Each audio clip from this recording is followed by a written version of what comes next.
Jésus.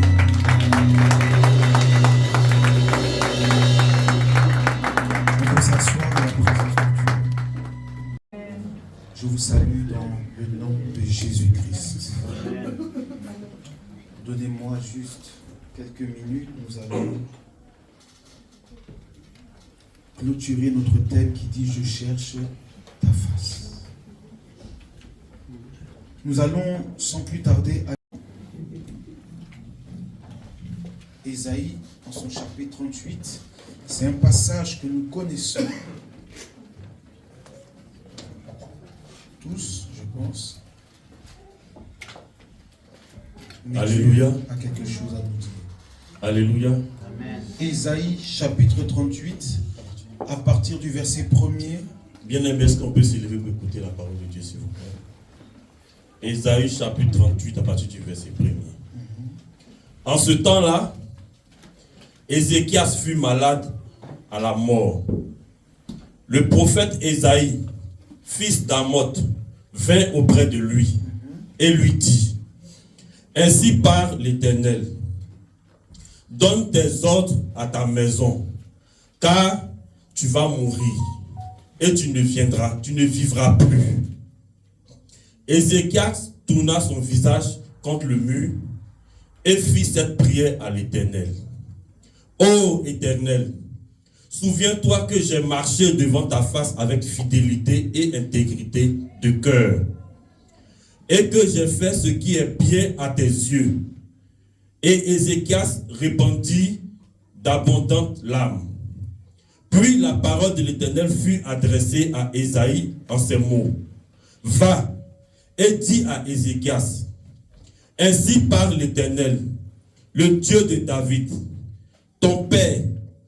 J'ai entendu ta prière, j'ai vu tes larmes. Voici, j'ajouterai à tes jours 15 années. Quelqu'un dit Amen.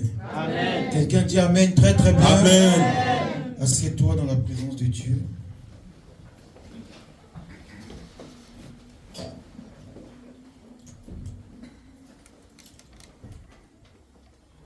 Dieu va nous faire du bien. Amen. La Bible déclare, en ce temps-là, Ézéchias fut malade à la mort. Ézéchias est quelqu'un qui a eu une marche devant la face de Dieu très particulière. Ézéchias a marché fidèlement. Ézéchias marchait avec le regard de Dieu sur sa vie. Ézéchias, lorsqu'il marchait, à chaque fois se disait au plus profond de lui: Dieu me voit. Dis à ton voisin: Dieu te voit. Dieu te voit. Dis-lui bien: Dieu te voit. Dieu te voit. Parce que souvent, on a l'impression, vous voyez, que même quand on est seul, personne ne nous voit. Alléluia. Amen. Ça, c'est ce que toi, tu penses. Mais le monde spirituel est réel. Tu n'es pas seul. Et quand tu poses une action, sache que quelqu'un te regarde. L'œil de Dieu est toujours auprès de nous. Ézéchias avait cette pensée. Lorsqu'il marchait, il se disait certainement: le regard de Dieu est sur moi. Alors, il fut arrivé un temps où Ézéchias est tombé malade. Mais la maladie qu'Ézéchias a développée était très sérieuse. Parce qu'Ézéchias allait à la mort. Vous savez, il y a des maladies qu'on a qui ne donnent pas la mort. Est-ce qu'on est d'accord? Il y a des petites maladies, même ce que les enfants attrapent. On dit non, il a bronchite, on dit non, il a ceci, cela, on leur donne les médicaments, ils guérissent. Même il y a des maladies souvent d'adultes, tu as un peu le palu, tu guéris. Vous voyez? Mais la Bible déclare que là, la situation d'Ézéchias était différente. La maladie qu'Ézéchias a développée était en train de le tuer. Mais regardez la réaction d'Ézéchias. Ézéchias s'est levé.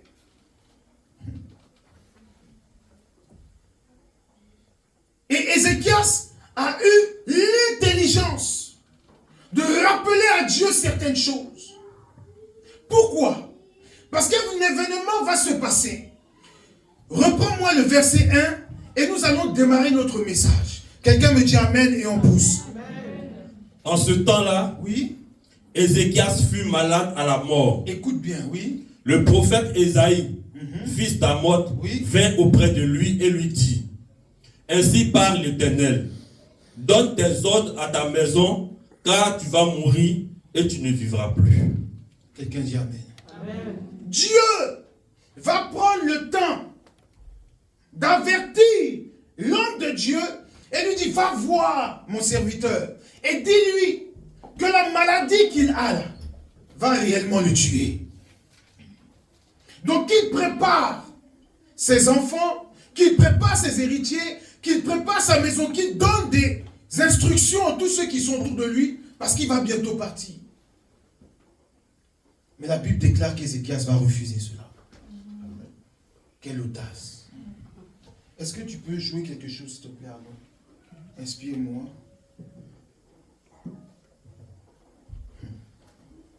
Quand Dieu va parler à Ézéchias au travers de son prophète, la Bible dit que Ézéchias va tourner sa face contre le mur.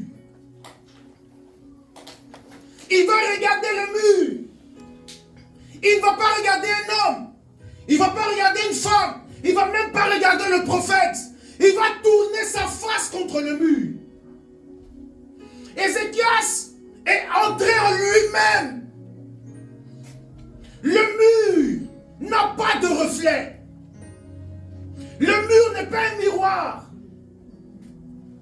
En regardant le mur, Ézéchias se regardait lui-même.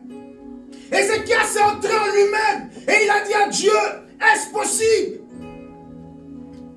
Lorsque les autres ont adoré les dieux étrangers, moi j'ai rétabli l'autel de l'Éternel. Amen. Lorsque les gens vivaient dans le péché, moi j'ai sanctifié mon peuple. Amen. Seigneur, souviens-toi de ce que j'ai fait. Seigneur, je marchais fidèlement devant ta face. J'ai fait tout ce que tu m'as demandé. Pourquoi une telle parole vient me surprendre? Beaucoup de personnes ici sont malades. Ils sont malades financièrement. Ils sont malades spirituellement. Ils sont malades dans le plan conjugal.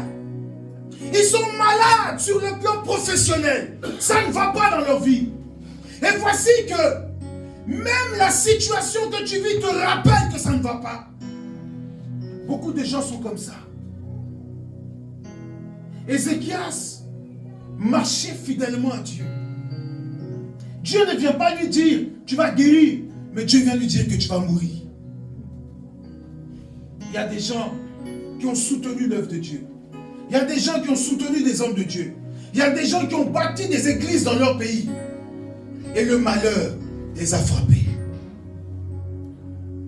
Mais Dieu dit ce matin que le malheur atteint souvent le juste. Dieu fait un constat. Dieu a analysé et il dit que le malheur atteint souvent le juste.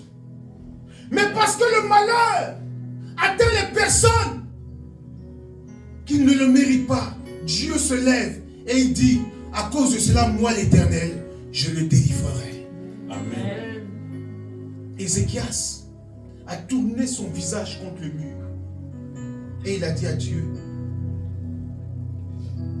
si réellement j'ai fait ta volonté, si réellement j'ai marché correctement devant ta face, je ne mérite pas cette mort.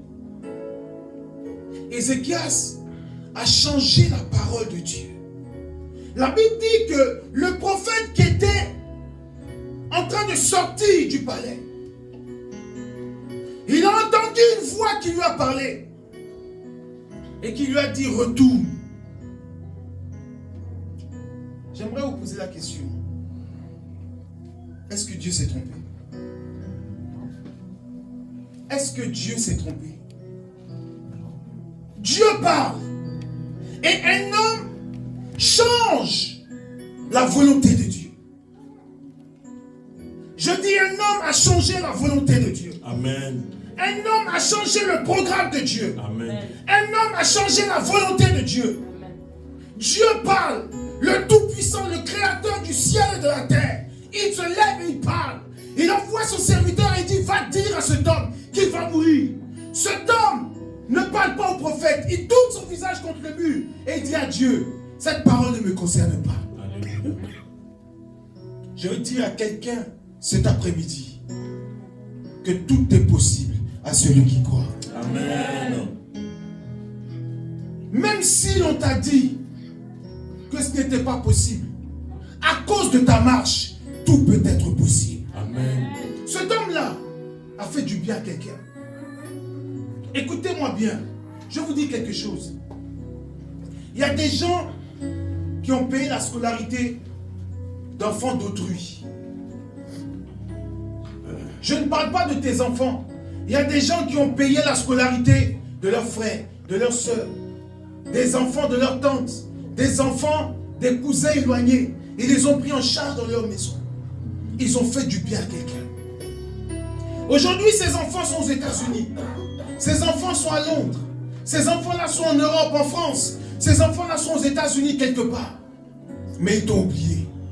Le bien que tu as fait a été oublié. Tu as investi dans la vie des gens qui ignorent comment tu t'appelles aujourd'hui. Qui ignorent même ce que tu manges. Parce que tu as dit, c'est l'enfant de mon frère, c'est l'enfant de ma soeur. On a l'impression que c'est un tort que tu as causé. Parce qu'aujourd'hui, c'est un malheur. Ce que tu as fait pour eux, tu ne peux même pas le faire pour tes enfants. Par amour, tu l'as fait. Tu as investi de l'argent dans la vie des gens qui ont oublié ton nom. Mais je prophétise et je déclare ce matin que le souvenir de Dieu te sera favorable. Amen. Si tu entends cette parole, c'est parce que Dieu dit qu'il veut se souvenir de toi. Les gens t'ont oublié, mais Dieu ne t'a pas oublié. Amen. Lorsqu'Ézéchias était en train de mourir, la Bible ne nous dit pas que quelqu'un est venu lui rendre visite. Dans ton malheur, personne ne vient te voir. Dans tes problèmes, personne ne vient te voir. Il n'y a pas quelqu'un qui va dire qu'un jour j'ai rêvé que tu avais un besoin, tiens 10 euros, tiens 20 euros. Personne. On appelle, ça va? On dit quoi? Parce qu'on sait que c'est moisi sur toi. C'est les moqueries. Imaginez-vous un grand Dieu, un grand roi comme Ézéchias, qui régnait sur un pays, qui a rétabli l'autel de Dieu, qui a fait du bien, qui était sérieux. Et on vient de dire qu'il va mourir. Il a dit à Dieu, il y a beaucoup de choses qui sont possibles sur la terre des hommes. Mais ça, comme ça, c'est pas possible. Dieu a regardé. Dieu a ouvert le livre de vie. Dieu a dit à l'ange, ouvre le livre. Et regardons la vie d'Ézéchias. L'ange de l'Éternel regarde. Et il lit. Il dit, Père. En 2002, Ézéchias a nourri l'enfant d'Awa. Il lit. En telle année, Ézéchias a fait du bien à telle famille. C'est comme ça. Dieu va regarder dans ce que tu as bâti pour te bénir. Dieu va regarder ce que tu as semé pour te récompenser. Dieu ne va pas s'arrêter sur ce que les gens disent sur ta vie, mais Dieu va ouvrir le livre de vie. Et Dieu va regarder à l'intérieur de ton contenu. Écoutez, les gens arrivent à nous juger à partir de ce qu'on est, ce qu'on voit, mais ils ne savent pas ce qui est à l'intérieur de nous. Ils ne connaissent pas la douleur qui est à l'intérieur de nous. Beaucoup de gens, aujourd'hui on les regarde et on se pose des questions à leur sujet. Non, pourquoi il est comme ci? Non, pourquoi il ne salue pas les gens? Non, pourquoi? Parce qu'il a tellement donné. Il n'a pas eu de retour qu'il est frustré à l'intérieur de lui. Il a tellement aimé et les gens l'ont trahi qu'il est blessé à l'intérieur de lui. Il a peur d'aimer. Il a peur de dire bonjour. Il a peur de donner parce qu'il ne veut pas être trahi encore une fois de plus. On juge les gens parce qu'on voit quelque chose. Mais Dieu juge l'homme à partir de ce que les hommes ne voient pas. La Bible dit qu'ils sont les cœurs et les reins. Il a regardé à l'intérieur d'Ézéchias. Il dit, mon fils Ézéchias, Tu as bien raison de réclamer la vie. Tu as fait du bien à plusieurs. Je prophétise à celui qui dit Amen. Un changement de situation. Oh, tu dis un Amen bien, ça se réalise. Tu dis un Amen fort, ça se réalise. Tu dis un Amen puissant, Dieu t'exauce. Tu dis un Amen puissant, Dieu se réalise dans ta vie. Beaucoup de gens ont été abandonnés comme cet homme-là. Regardez la vie de Bartimée. La Bible dit que Bartimée, fils de Timée, mendiant aveugle. Quand la Bible dit Bartimée, ça veut dire que c'était le fils de quelqu'un d'important. Tu es l'enfant de quelqu'un qui a beaucoup d'argent, mais quand on te voit, on ne voit pas l'argent et tes parents sont.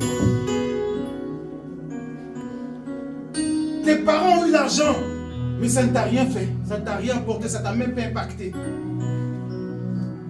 Bartimée, ses parents avaient l'argent, mais il avait un problème que ses parents ne pouvaient pas résoudre. Il avait perdu la vue. Et la Bible dit qu'on l'appelait mendiant aveugle. À cause de ce qu'il vit, on lui a donné un nom, mendiant aveugle. Quand on dit Bartimée, tu parles de qui? Le mendiant aveugle là. C'est de lui je parle. C'est comme ça on parle de toi. Qui lui là, la stérile là, le chômeur là, celui qui dort au salon, celui qui depuis là, il prie alléluia, on ne voit pas son Dieu là. C'est comme ça on définit certaines personnes. C'est comme cela. Mais la Bible déclare que one day, un jour, Dieu n'a besoin que d'une seule journée pour changer la vie d'une personne. Dieu n'a pas besoin de beaucoup de temps. Il a besoin de te rencontrer. La Bible dit qu'il passait par là. Je déclare et je prophétise que Jésus passe par chez toi. Amen. Jésus est en train de passer. Bartimée a fermé les yeux. Écoutez, imaginez quelqu'un qui est aveugle, qui ne voit pas. Il doit développer une autre capacité. C'est l'audition. Il doit voir à partir de ce qu'il entend. Il doit comprendre à partir de ce qu'il entend. Il doit réaliser à partir de ce qu'il entend. Il n'a pas la notion des choses. Il n'a pas la même rapidité. Quelqu'un ne m'a pas compris. Il est assis là. On ne lui dit pas que c'est Jésus qui passe. Mais son entendement lui dit: hé, petit, celui qui passe là, il est différent de tous ceux qui passent par là. Tu entends le bruit? Est-ce que d'habitude, tu es sur la route, tu entends ce même bruit? La Bible déclare que Bartimée, fils de Timée, mendiant aveugle, a oublié qu'il était mendiant, a oublié qu'il était aveugle. Et il a crié: fils de David, aie pitié de moi. Qui lui a dit que c'était le fils de David? Question. Qui lui a dit que c'était le maître qui passait? Écoutez, on peut t'enlever la vue, mais il te restera les oreilles pour entendre ta bénédiction. On peut t'arracher des membres, mais ce qui te reste doit te donner la capacité d'aller vers ton but. Alléluia. On t'a restreint, mais tu as encore la capacité d'avancer. Amen. Il n'avait pas les yeux, mais il avait encore les oreilles pour avancer. Souvent tu ne vois pas clair dans ta vie, mais tu entends qu'il y a une solution quelque part. Amen. Il a entendu. Et ses yeux ont vu la face de celui qui est en train de passer. Amen. Fils de David, aie pitié de moi. Jésus ne s'est pas arrêté. Et la Bible dit qu'il a crié encore plus fort: fils de David, aie pitié de moi. Je veux dire à quelqu'un, c'est pas parce que tu as prié une fois que ça n'a pas marché, que la deuxième fois ça ne marchera pas. Amen. La Bible dit: priez sans cesse. Quand Bartimée est en train de crier, c'était une prière. Souvent tu pries, ça n'a pas pris parce que tu n'as pas bien prié. Bartimée a crié, ça n'a pas bien pris. Il a enlevé sa veste, il a bien crié. Il dit: fils de David. Ils lui ont dit: hé, toi un mendiant comme ça, sale, c'est toi qui appelles Jésus. Souvent on a l'impression qu'on n'a pas le droit d'être heureux comme les autres. Parce que Bartimée crie, on lui dit tais-toi. Parce que toi tu vas être riche, on te dit tais-toi. Parce que toi si tu vas avoir un enfant, on te dit tais-toi. Parce que toi si tu veux te marier, on te dit tais-toi. Je prophétise que tu cries encore plus fort. Amen. Je dis que tu cries encore plus fort. Amen. Je dis que tu cries encore plus fort. Amen. La tristesse là, c'est pas simplement pour toi. Tu as droit aussi de manger, de boire, de te réjouir. Quand la Bible dit vous mangerez les meilleures productions, toi aussi matin bonheur un jour tu vas boire champagne. Amen. Matin bonheur tu vas te réveiller, c'est caviar dans ton assiette. Alléluia. Oui, un jour ça doit t'arriver et je déclare que ça t'arrivera. Au nom de Jésus. La mort ne doit pas t'atteindre, tu dois te réjouir. Tu dois voir tes enfants devenir les futurs chefs d'État de leur nation. Amen. Tu dois voir tes enfants devenir des vrais médecins. Amen. Tu dois voir tes enfants devenir des grands footballeurs comme on a vu à la télé. Amen. Ce n'est pas seulement les mamans des autres qui doivent être au stade pour acclamer leur enfant. Je prophétise que ça t'arrive aussi. Amen. Je déclare que ça t'arrive aussi. Amen. C'est toi qui as donné à manger aux enfants des autres. Ce sont des stars. Quelqu'un aussi donnera à manger à ton enfant, il deviendra Au star. nom de Jésus. Ézéchias a fait du bien. Et il a dit à Dieu, Seigneur, j'ai fait du bien. Je ne mérite pas ce sort. Je sais que tout homme sur la terre doit mourir. Mais pas comme ça. Tu ne mourras pas pauvre. Au nom de Jésus. Parce que l'œil de Dieu t'a vu. Amen. Tu ne mourras pas stérile. Amen. Je déclare à tous ceux qui m'entendent que tu ne mourras pas sans voir l'accomplissement de la volonté de Dieu. Amen. Tu dois être heureux. Être heureux. Pourquoi cet homme-là était là au bord de la route? Chaque jour on le déposait. Chaque matin on le déposait. Chaque soir on le ramenait. Il était sous couvert des gens. Toujours c'est toi, on doit accompagner. Toujours c'est toi, on doit aider. Il était fatigué de cette vie. Il dit, moi aussi, je veux voir aussi dans ma vie. Moi aussi, je vois clair dans mon affaire, dans mon entreprise, dans ma société, dans mon travail. Je veux voir clair. Je ne veux pas qu'on me dise, fais comme ci, fais comme ça. Moi-même, je vais être indépendant. La Bible déclare que Jésus s'est approché de cet homme. Jésus s'est approché de cet homme. Alléluia. Amen. Et il lui a dit, que veux-tu que je fasse pour toi? Ce soir, Amen. regardez ce que cet homme a fait. La Bible déclare qu'il a fait quoi? Il a enlevé son manteau. Il a enlevé son manteau. Pourquoi il a enlevé son manteau? Parce que souvent il y a des choses que tu dois retirer de ta vie pour être heureux. Il y a des fréquentations que tu dois laisser tomber. Pour être heureux, heureuse. Il y a des amitiés. Toi-même tu sais, que je sais, que nous savons, que tu dois laisser. Quelqu'un m'a pas dit amen. Amen. Il y a des relations qui ne doivent plus être avec toi. Il y a des choix que tu fais. Ces choix-là, Dieu n'en veut plus. Il a enlevé son manteau parce que le manteau qu'il transportait sentait mauvais. Il y a des choses qui sentent mauvais dans ta vie. Parfume un peu ton ministère. Parfume un peu ton foyer. Parfume un peu ta vie de couple. Tu es marié, toujours tu rentres à 3h du matin. Et puis madame doit t'attendre. Il faut changer.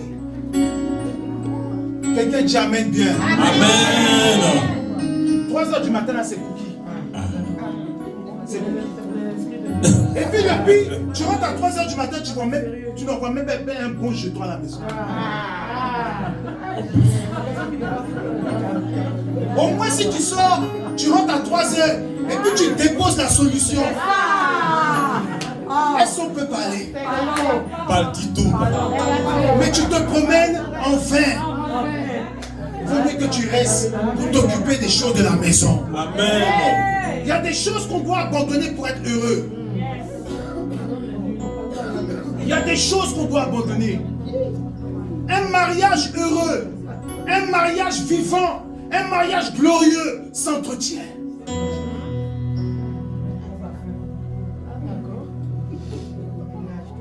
Tu es à la maison, tu n'es même pas belle. C'est quoi ça?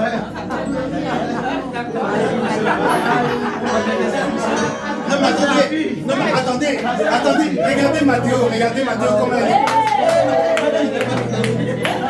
Comment voulez-vous que le monsieur là il la laisse? Moi même quand il est vu là, il a failli tomber. Il dit c'est Mathéo ou bien c'est...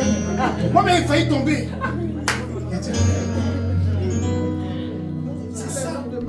C'est ça. Il y a des choses qu'on doit changer. Bartimée s'est rendu compte qu'il y a des choses qu'il devait abandonner. Il y a des choses qu'il devait laisser. Tu sais ce que tu dois laisser pour être heureux. Dieu dit, que veux-tu que je fasse pour toi? Mais avant qu'il réalise ton projet, toi tu dois abandonner quelque chose. Tu dois abandonner quelque chose. Il y a toujours le sacrifice dans les bonnes choses. Il n'y a pas de bénédiction sans douleur. Ça n'existe pas. Même la Bible dit que l'ouvrier mérite son salaire. Mais regardez à quelle heure tu te lèves le matin et à quelle heure tu rentres le soir pour avoir un SMIC. J'ai dit le SMIC, je ne dis pas la richesse, le SMIC. Pour vous dire que même les choses qui doivent nous faire du bien se cherchent avec la douleur. Donc Bartimée s'est rendu compte que cela ne devait pas être facile. Il a dit à partir d'aujourd'hui, ce manteau-là, cette mauvaise odeur, ce mauvais caractère, je l'abandonne, Seigneur. Je veux voir clair. Tu veux un enfant, tu n'es même pas amour.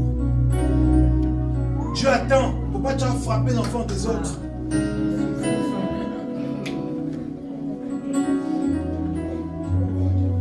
Tu penses que, demande à ceux qui accouchent, elles ne dorment pas la nuit. Toi tu aimes sommeil. Ah, il fatigue. Enfant là, il y a son travail dedans. Tout se mérite. Dieu regarde l'état de ton cœur pour te donner. Même l'argent, quand Dieu veut te donner, il regarde ton cœur avant de te donner. Pourquoi il y a beaucoup de gens qui ne sont même pas chrétiens, qui sont riches? Mais regardez les dons qu'ils font. Regardez les ONG qu'ils ont. C'est pour ça que nous, là, Dieu prend le temps de nous bénir. On prie seulement, mais pour donner 10 € à quelqu'un, là, on réfléchit jusqu'à on réfléchit. Et puis toi, tu veux devenir riche. Tu vas nous tuer ici à Paris.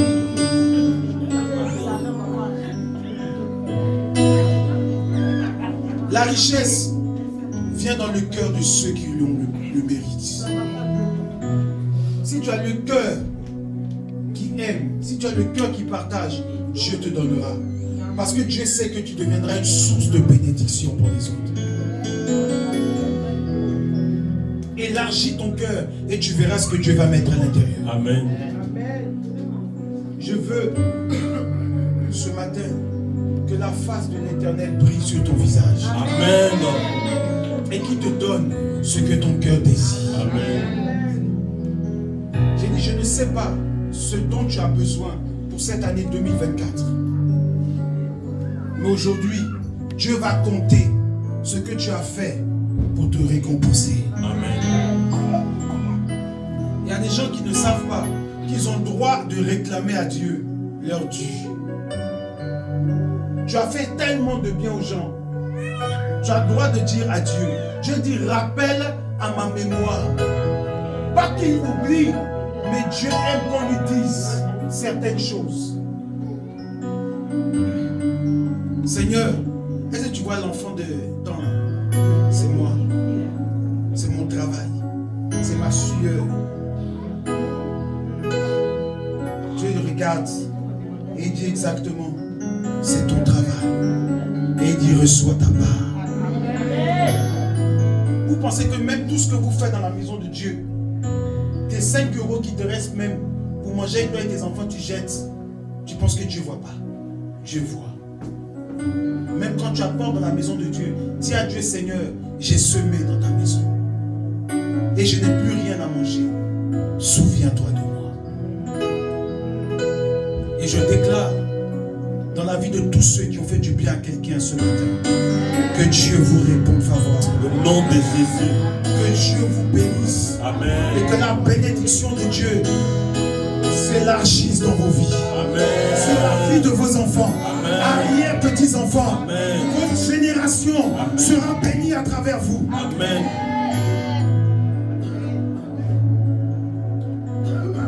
Que l'Éternel, le Dieu que je sers, te réponde favorablement. Au nom de Au nom de Jésus, quelqu'un dit Amen. Amen. Que Dieu vous bénisse. Qui sont malades. Malades de manière spirituelle, de manière professionnelle, dans ton couple. La maladie n'est pas simplement physique. Tu peux être malade intellectuellement. Souvent, il y a des gens, ils ont des enfants qui travaillaient bien et soudainement, l'enfant ne s'en sort plus à l'école. Amen. Pourquoi? Parce qu'on a volé son intelligence. Et on a mis l'intelligence de quelqu'un d'autre. Mais aujourd'hui, je vais faire une seule prière. Que Dieu va remettre en place ce qui a été déplacé. Amen. Or, celui qui croit en cela, il dit Amen. Il est question de foi. Si tu crois que cette prière peut changer ta vie aujourd'hui, si tu crois que Dieu peut remplacer ce qui t'a été volé, tiens-toi debout. Je vais prier, je vais toucher quelques personnes et la gloire va se manifester. Tu vas rendre témoignage